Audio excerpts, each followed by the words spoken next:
Okay, so this point you've heard about Coach Deion Sanders and what he accomplished this past weekend. He took a team that was 1-11, a program that was regarded as the worst in Power 5 football, and beat the runner-up to last year's national championship on the road. Not only was he supposed to lose that game, but he was supposed to be blown out. Okay, cool, you've heard all that, I won't dwell on it. But what I want to talk about is the media's reaction to his success. Now, most of which has been positive. All right, this is instant reaction of Colorado TCU. Holy hell, what a game. And I have to say, I was surprised. A few things that really stood out was Deion Sanders throwing for over 500 yards, 4 touchdowns. I mean, he was poised, he was calm, he was sensational. One of the best QB performances I've ever seen, especially just to kick off a season. Travis Hunter played over 100 snaps in this game. I think he had 11 catches. He had a big interception. That dude will be, if he's not at the top of the Heisman, he'll be in the top 3 or 4 when it's all said and done as this season continues to happen. The defense made plays. Super impressed with Coach Prime and the staff. These boys are ready, and he said they're coming, and they're here. But there's been a few assholes out there. So you can talk about a culture change and, a resetting of the standards and what the expectations are, I gave guys 12 months of grace, and I was unlike Deion. I gave guys 12 months of grace to figure it out. Particularly Lee Corso, who had this to say. Well, Deion Sanders can do anything he wants to build his program. I just don't agree with his tactics. And that's what we're going to discuss for the 187th chapter of the Laymans Journal. We're going to delve into why people are hating on Coach Deion and why they feel the need to openly disrespect him. Is it because of racial prejudice? Or is there a greater ulterior motive? So without further ado, let's get it.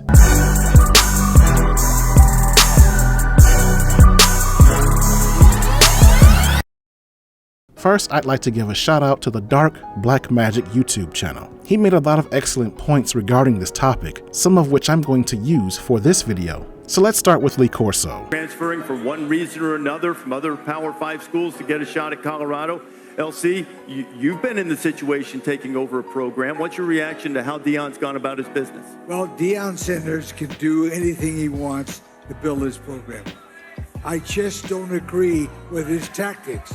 Now, I used the basic principle when I took over. I had to do my job. Stop right there. I hate to say it, but Lee Corso is done. He's a horse that needs to be put out to pasture. The man is slurring his words and stumbling through sentences. It's embarrassing at this point. I mean, just look at the faces of Pat McAfee and Reese Davis. Look at how confused they are. They can barely understand what he's saying. And that's no disrespect towards Lee Corso. He's had a great career in broadcasting, but at some point you gotta hang him up. Anyway, continuing. I treated the players like they were my stepchildren. I treated them good. I worked it out, tried to make it out, so I not lose one player. I didn't do it. Now, I took over Louisville. They went to the first bowl game ever. Indiana, they won the first bowl game ever. And Northern Illinois, I went there to the pros, the United States Football League. That's my story, and I'm sick of doing it. I don't agree with his tactics. It's his decision. So you see what he's doing here? He's criticizing Deion Sanders for his methods. He's referring to the major overhaul he's made to the Colorado roster, the 57 scholarship athletes that left the program after he was hired, and the dozens of high school kids who were given scholarships by the previous coaching staff that Deion Sanders later rescinded. Of the 100 players on that roster, a record 86 of them are new, with only 10 remaining from the previous staff and only 3 that are currently starting. And Lee Corso is saying that's too extreme.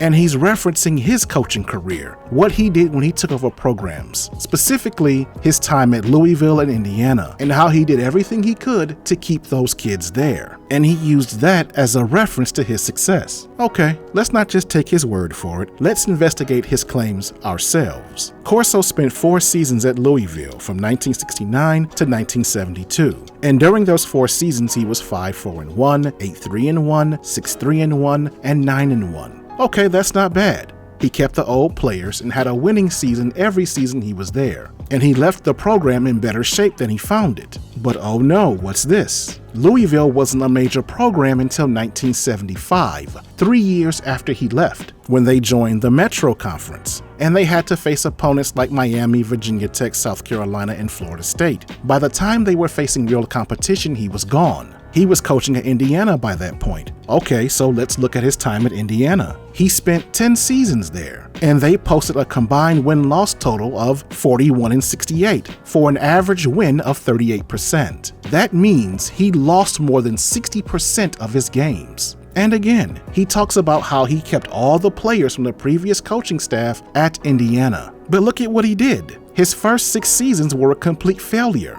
Every single one of them was a losing record. Now in years 7 and 8, he had back-to-back winning seasons. But by years 9 and 10, they went right back to losing. So out of the 10 years he was in Indiana, only 2 of them were winning seasons. Now in 1984, he went down to Northern Illinois, coached there for 1 year, and yes, as you guessed, that was a losing season as well. In his 15 years of coaching, Corso had a record of 73, 85, and 6 with only 2 bowl appearances for a win average of 46%. Again, he lost a hell of a lot more than he won. In short, he was a loser. He was a terrible football coach. And again, he spent 15 years doing it, but he's been on ESPN for 28 years. So what does that tell you? It means he's better at running his mouth than teaching the game of football. Oh. He's not an informed analyst. He has no track record of success, no expertise to pull from. He's an entertainer. He's no better than Malika Andrews by this point, and we all know how much of a vapid airhead she is. Damn! Yeah, I'm going in. The nerve of that moron. He's a failed coach. Yet here he is criticizing Coach Sanders in reference to what he did as a coach. Again, based on what success? What method did he employ that worked? Not based on any of the evidence we've just seen. And another point that Lee Corso so conveniently omitted was the transfer portal. You see, back in the day, a player just couldn't transfer to any school he wanted. He had to get permission from the head coach or the athletic director to transfer. Then he had to sit out a season and lose a year of eligibility. In other words, there were rules in place that discouraged kids from transferring. But all of that has changed. Now that we have the transfer portal, a player can leave whenever he wants without permission and play the following season. So getting back to Lee Corso, he couldn't get rid of the players on his roster because there was no way for him to replace them. There was no transfer portal for him to access new talent. He kept those players not out of the kindness of his old heart. He kept them because he had to, because he had no choice. So not only is he lying about his success as a football coach, he's lying about his motivations, his reasons for keeping the players from the previous coaching staff. So the question is, why all the hate? Is it bigotry? A reporter from WRC-TV was asking questions about Martin Luther King's birthday and the progress blacks have made in society. There, CBS sports commentator Jimmy the Greek Snyder gave his impressions of blacks in coaching in the National Football League. His answers could raise as much controversy as the statements by former Dodgers executive Al Campanis last April on ABC's Nightline news program.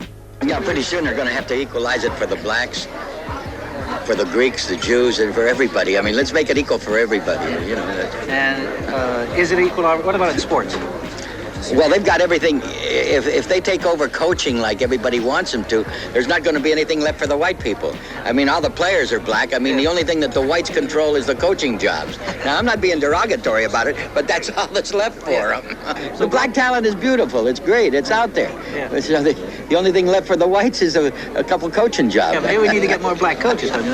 Oh, it's all right with me. Okay, well, I'm sure that they'll take over that pretty soon, too. Maybe for a select few, but black men have been dominating football since the 1970s. This isn't anything new, and it's only natural, with their expertise, that most of them will become head coaches. And I can see how that would make certain people feel displaced, but at the end of the day, the University of Colorado, as well as other major universities, will always be majority white. They're not going to turn into HBCUs. And I don't think whoever's coaching them matters most. Fans just want to see their favorite teams win. I believe the real reason why people like Lee Corso and Brett Venables at Oklahoma are hating on Coach Deion Sanders is because he upsets the apple cart. You see, the biggest kept secret in college football is that most of the coaches don't know what they're doing. And I'm not just talking about the coaches at the losing programs, I'm talking about the guys at the major programs that compete for national championships. They can't coach. Despite what their record says, they're incompetent. The reason why they're lauded as geniuses is because they rack up wins by beating up on each other. So in other words, if you got a room full of dummies, somebody's going to come out on top. But the bottom line is they don't understand X's and O's, not on a high level. They're no smarter than the average Little League coach. They win because they know how to recruit. They know how to lie to 16, 17, and 18-year-old kids. And that's how you win in college football. It's through a preponderance of talent. You don't have to be better or smarter than the opposing coaching staff. You just have to know how to get better talent. And that's what most successful college coaches do. They aren't smart people. They're great recruiters.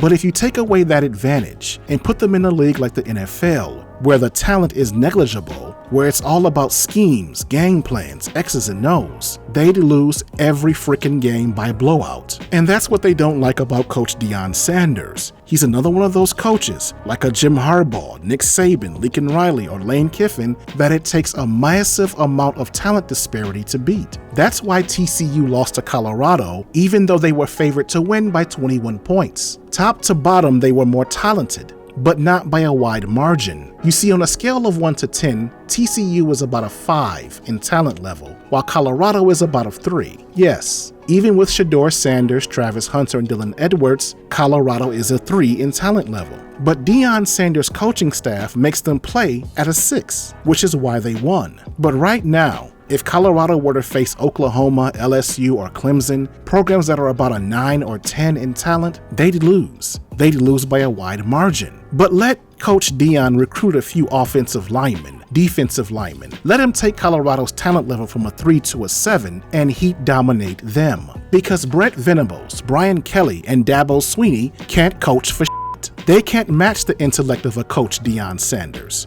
They win because they've got more talent than the coaches they face. But let them face a coach with comparable talent that's smarter than they are, and they'd fold like a cheap suit. And having a coach like Deion Sanders in college football is going to expose a lot of those frauds. So I'm going to end things right here. But before I go, follow me on my other social media platforms, and if you like this video, please share the link on your social media pages. That, more than anything, would be a huge help in getting the word out. But most importantly, check out the other videos in my library, as I am sure there's something there you'll enjoy. Here's a preview of my latest work. So why did I tell you that story? Why did I go over what happened to the Tea Party? Well, I believe the same tactics that the media used to take down the Tea Party will be used again. Except this time, it will be used on those content creators and podcasters who advocate for men. They're going to look for the worst representation of who we are and appoint them as the titular heads of our movement, the manosphere movement, the pro-masculine movement, the RP community, or whatever you want to call it. And they're going to use these poor representatives as the poster child for why this content doesn't belong on social media. And it's all Kevin Samuels' fault. What? That doesn't make sense. Now, I know that sounds crazy, but please hear me out. You see, the good thing about Kevin Samuels is that he was able to bring the concerns of men into the mainstream. And he did so in a manner that was palatable to women. And that's what made him so great. Even though his opinions were strong, provocative, and controversial, they didn't foment hatred towards women. To the contrary, women were his greatest supporters. They were his greatest allies, because he advocated for reconciliation between men and women and encouraged both to be better so they could build strong families and a strong community. Only a misandrist or an effeminist would oppose his message. So overall, he was a great representative, the perfect representative, and it made him a household name. The bad thing about Kevin Samuels is that he unintentionally created a template for success. Through no fault of his own, he showed people how to get rich off of producing this type of content. And so within the past few years, particularly since his passing, we've seen an explosion of grifters and charismatic con artists trying to fill the void created in his absence. But these grifters and con artists are nothing like Kevin, because they don't share his goals or ambitions. Their primary motivation is to replicate his success, to make the kind of money he was making, because they see this entire movement as a hustle, something they can exploit. And they're a poor representation of what this entire movement is about. Again, I'm gonna date myself, but I remember when daytime talk shows were a thing, when we had hosts like Donahue, Oprah, Sally Jesse Raphael, who were having serious conversations about current topics in the news. But shortly after them, we had these ringmasters, that saw the whole thing as something to exploit. And we started to see people like Morton Downey Jr., which laid the foundation for people like Jerry Springer.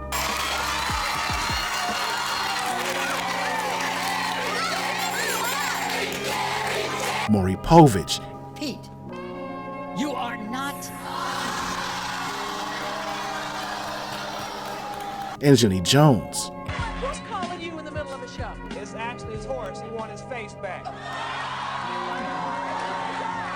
And their shows were nothing short of a spectacle, where all of those serious conversations that were initially being had on these shows were reduced to people fighting on the air, because they didn't see daytime talk shows as something to be taken serious. They simply saw it as entertainment, thus bastardizing the genre. And so these con artists, these grifters, these shock jocks and trigger marketers that we currently have in the manosphere space are no different. They've picked up our talking points and turned them into a low-brow echo chamber of sophomoric rants, because their only ambition is to go viral, just so they can get more views, subscriptions, more memberships, super chats, cash apps, and PayPal deposits. But there's no substance to what they're saying. They speak with no depth of knowledge or understanding, because they're not trying to fix anything. Their motivation is money alone. And the worst part about these idiots, and that's all I have to say about it. What do you have to say about it? Leave a comment in the comment section and let's have a conversation.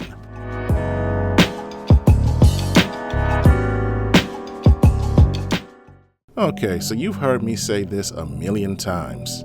So if you like this video, please give it a like and leave a comment in the comments section and share the link on your social media platforms. And if you are new to my channel, please subscribe and turn on that notification bell. That way you'll get alerts every time I upload a new content. This is the Layman's Journal. Thanks for stopping by. I'm out. Hell! Shut up! Shut up! Shut up! And while I do appreciate you sharing, subbing, and leaving comments, I'm going to ask that you take another step further in keeping the channel going. I set up a membership plan for those of you who would like to offer further support in the development of this channel. It's not anything expensive or special. I'm just asking for 99 cents a month, which is enough for me to continue doing the work that I do here. Help me! Help me! Help me! In the future, there will be additional tiers with added benefits, but for right now, I just need your support so that I can cover basic costs. So please, sign up so I can continue bringing you awesome content. This is the Layman's Journal. I'm out.